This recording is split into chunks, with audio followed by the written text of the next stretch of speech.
Mon chiot a failli devenir aveugle, et pour une erreur vraiment trop simple qui peut arriver à tout le monde. Sur le moment, tu réalises pas, tu penses que c'est rien, et si t'as un chiot ou que tu comptes en adopter un, alors garde bien ça en tête. Ce jour-là, j'étais par terre avec Blue, on jouait à la balle, et l'excitation monte comme toujours avec un chiot. Et à un moment, il commence à mordiller mon pied, et sans réfléchir, réflexe de douleur, je retire mon pied brusquement. Trop brusquement. Sans faire exprès, il prend le retour au niveau de l'œil. Il couine un peu, s'éloigne 2 minutes, puis il revient jouer normalement. Alors je me dis que ça va, enfin j'ai envie d'y croire. Mais plus tard, je le prends sur mes genoux pour le caresser et là, ma mère me dit « Son œil.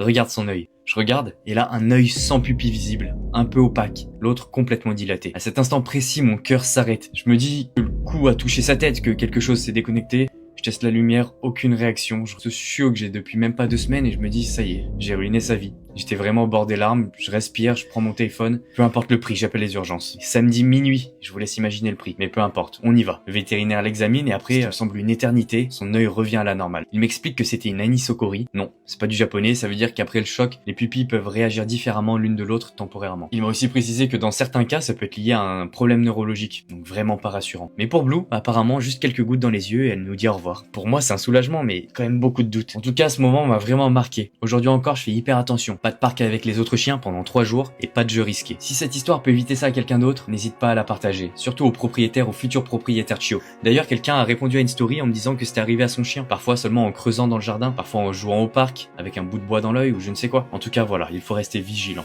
La santé, ce n'est jamais acquis, surtout chez un chiot. On les voit comme des petites boules d'énergie, mais ça reste des bébés fragiles. Alors faut pas se détruire avec la culpabilité, mais dans tous les cas, on doit apprendre la patience, plus de délicatesse tout en étant ferme, et prendre soin de ceux qu'on aime. Alors prenez soin de vos animaux, cœur sur vous, cœur sur vos chiens, et à très vite dans les aventures de Blue.